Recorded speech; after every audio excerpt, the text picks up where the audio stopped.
Kerr and Clark Kellogg. So happy you've joined us today. A contest between conferences. Phillips Arena, Atlanta, where the Hawks take to their home floor. This is their first chance this season playing the Jazz. Last season, they split the series with each team able to win on the road. They were kind of caught off.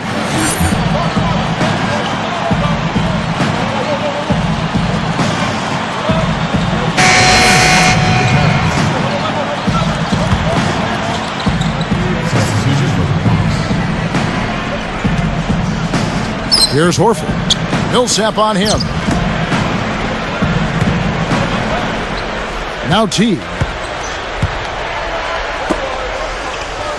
And here is Johnson. Pass to Smith. That's good, and it's Johnson with the assist. Smith's got his first basket of the night. And it can be a source of pride. Hey, we split 1-1 with a marquee team from the other conference. Kevin, that can be a source of pride, especially when you've had a disappointing season otherwise. All right, let's go over to the sideline with Doris Burke. Kevin, I had a chance to catch up with Coach Larry Drew. He said the cooperation on the offensive end has to be first rate to get it done tonight. He told me, I don't want to see guys taking it on themselves to score all our points. I want everybody in on the act. Sharing the ball is key, guys. Wonderful stuff, Doris. Thanks. The early game plan, Clark, centered around their offense. Sounds good. Yeah, and I think that's fine as long as they don't sacrifice anything from an effort standpoint at the defensive end. Yeah, exactly. And I like the strategy, guys, because when you get off to a good start offensively, you feel good about yourselves, and generally that energy carries over to the defensive end as well.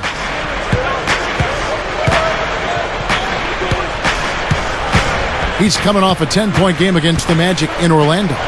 Welch.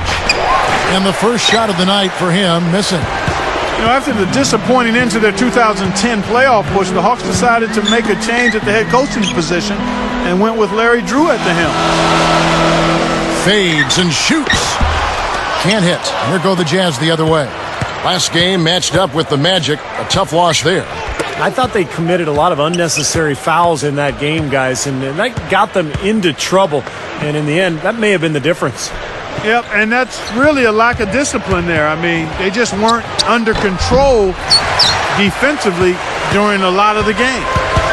Clark back to Drew. They had Mike Woodson. He took him to the playoffs, but Larry Drew takes his place. Drew is on his staff. It was scrutinized early, but, you know, Steve, he took him back into the playoffs and deep into the playoffs. Well, and that was their goal. They wanted to get back to winning a series in the postseason, and Drew was able to do that. They beat Orlando in the first round, and then they gave Chicago all they could handle in round two. Here's Harris. He just could not put it together in that loss to Orlando. They set the pick. Harris, right side. The Jazz with another miss. He's laboring out there right now, guys. The shot has not been falling for him this quarter. The dish now to Burks. And it's Johnson picking him up. Burks with it. Up off the screen. And fouled hard that time. He'll get to the line and shoot two.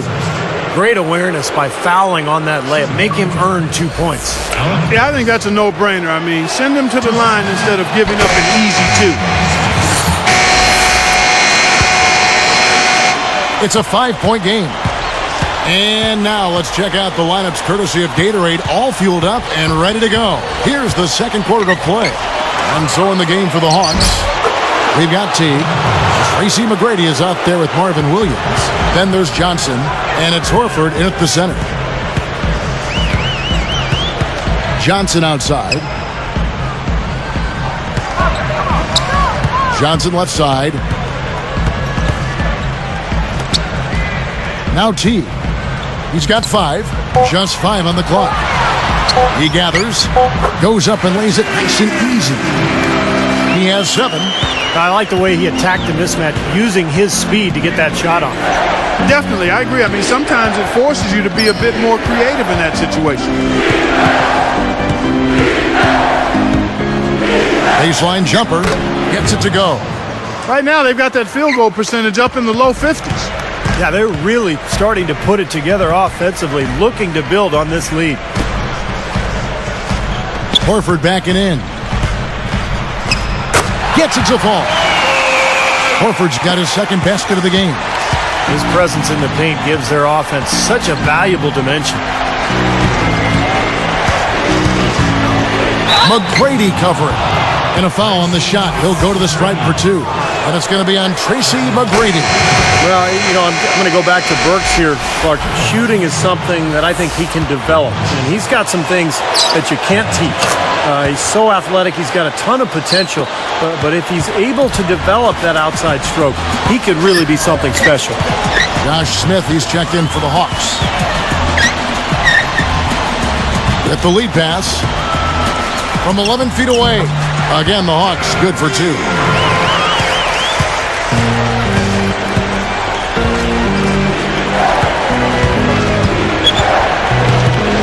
Here's Welch. Smith gets a hand on it. The Hawks trail by 5. Here's Johnson. Throws up. And he bangs it home with one hand. How about that? Nice and easy right there. Yeah, he didn't even try to do it too much. No fancy stuff. He'll just take his 2 points, go back and play some defense. Well, Atlanta was in the playoffs a year ago, but they were not as strong as they were the previous year. And one of the reasons their home record suffered a bit. And it's the Hawks' ball, trailing by 5. They are coming into this having notched a win against the Knicks in their last game. Yeah, and on the offensive end, I thought all the pieces fit together almost perfectly for them. Well, I certainly got to agree with that, Steve. I mean, they were really working well together when they had the ball, and that's always the sign of a team that has good chemistry. Gets it to go. And on that Atlanta Hawk team, still a good team. We talked about, the problems at home, not as dominant perhaps as before. I mean, sure, Clark, for every coach, winning at home becomes priority number 1. And you look at their numbers, they won 34 a season ago and then just 24 in the recent season. I mean, that's a 33% drop. That's a significant change. It is. Teague kicks to Smith. Teague dishes to Williams. And Smith backing in. Tries to keep it alive. 6 to shoot. Man, I like the aggressiveness defensively, forcing that mistake. Here's Burks. That's blocked. Out of bounds. They'll keep possession. The Jazz making a switch.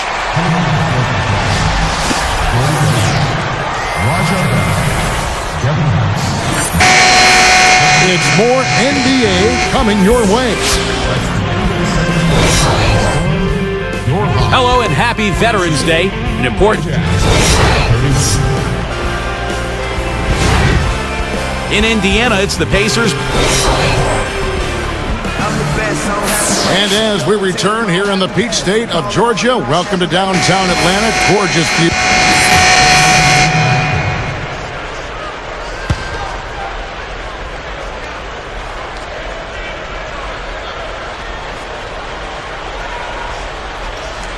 Here's Smith with the fadeaway. And Cantor pulls it down. Well, he had to fade away there. The defense was all over him, and he got it off, just couldn't get it to go. And Josh Smith has always been so talented for that Atlanta Hawks team. But last season, I think he matured quite a bit. He became a team captain and really took on more of a leadership role for the Atlanta squad. So on the floor for Utah, Welch, he's in at shooting guard. Enes Kanter is out there with Favors. Then there's Bell, and it's Watson in at the point. Here's Pachulia.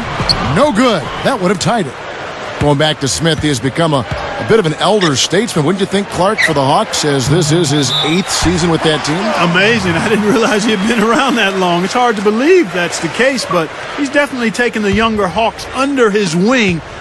Please, Kevin, don't believe for a second I intended that pun. I didn't believe it at all. Okay. Working on Favors. To tie. Utah with the rebound. They'll be off to Charlotte for a meeting with the Bobcats after this one. That will conclude a 5-game road trip for them. Well, it's really weird, guys, to not see the Jazz in the postseason. They have found their way in so consistently over the last 20 years, really, guys. You're right. And Clark, back to the Jazz. They came close, but too much upheaval, Steve, I think, on that roster kind of sunk this season. Yeah, I agree. And they're in a rebuilding mode now, but you can't count the Jazz out of the playoff picture for long. Not with their history. They have been one of the strongest franchises in the NBA. Looking at who's out there now for the Hawks. Al Horford, he's checked in for Pachulia. Williams comes in for Willie Green.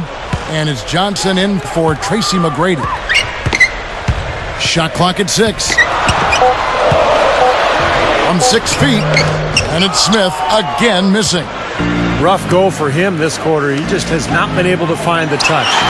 Murphy's Law on display. What can go wrong has gone wrong. Left side Williams. The Hawks again can't hit. Nobody near him. He'll normally make that one. He's got 8.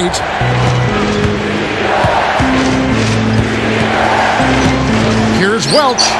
Makes the most of the high percentage shot. 10 points for him. Yeah, they are just lighting him up from mid-range area. You know, sometimes we forget about the value of the mid-range or in-between game. This team has made 8 of their last 10 with that shot, the in-between shot. And they keep possession. The shot by Heinrich no good. They really depend on him to convert those chances. A lot of times, even with solid D draped on him, they expect him to make it. He's got 10. On the mark from 16 feet out. And it's an 8-point Jazz lead. I'll tell you what, right now, that mid-range jumper serving them well. Yes, it is, guys. That's 6 of their last 10 points coming from that mid-range area. Here we are in November. Let's see how things are shaking out in the West early in the season. Let's take a look at Dallas. Right now, they're off to a fast.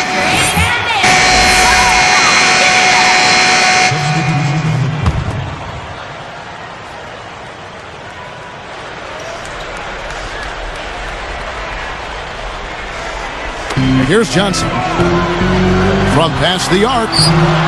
Can't get it to go. Heinrich and Johnson in the backcourt. Marvin Williams is out there with Tracy McGrady. And it's Smith in at the 5, down low. So that's the Hawks 5. Heinrich kicks to Smith. So the whistle blows on the shot and 2 free throws for the contact right there. They get Derek Favors. What a great year Josh Smith had a season ago for Atlanta. 17 points and about 9 rebounds per game. And his work at the defensive end, not only steals and blocks, but just his presence really bothers opposing players. So he's a major presence in there for Atlanta. Back to Josh Smith. As soon as he steps on the floor, shooters start hearing his footsteps. Talk about wingspan. Yeah, exactly. And, you know, we talk a lot about that, but I really can't stress enough how big that is. I mean, nobody likes to get denied or rejected or have their shot sent in reverse. So people start looking, players start looking and feeling around for a guy like Smith when they're in the paint area. I think he caught the defense off balance there. I think he just sort of lost the touch on the release, kind of short on him. That's a forceful finish there. The tomahawk, one hand, bang. It just shows you the strength he has. Yeah, we're not talking about soft defense either. I mean, they were right there on him. No good there. He's unable to convert on the three-point play. Well, McGrady just isn't the same guy that he was in the early part of his decorated NBA career. His knees have bothered him the last couple seasons. And so he's not the same guy, but occasionally he'll find a way to give you a glimpse of that old Tracy McGrady. Heinrich kicks to Johnson.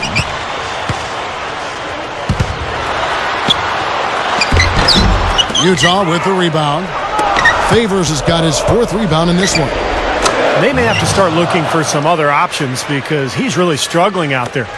Well, every once in a while, he'll show us some pretty good moves around the hoop. You're going back to T-Mac. If he can still provide that special moment for a team every so often, that may make him valuable enough to keep around. I agree with you, Kevin. I mean, just seeing him take over or make a big play can lift and elevate a team. I think his presence, obviously you're not going to get it on a regular basis, but when those moments are available, I think he can add some real value to a team because he can be special on occasion. So both teams changing it up here. No good on the second, so he hits 1 of 2. You hate to miss free throws when the margin's this tight, but at least now they have the lead. Jefferson picks him up, poke loose, and here's the fast break.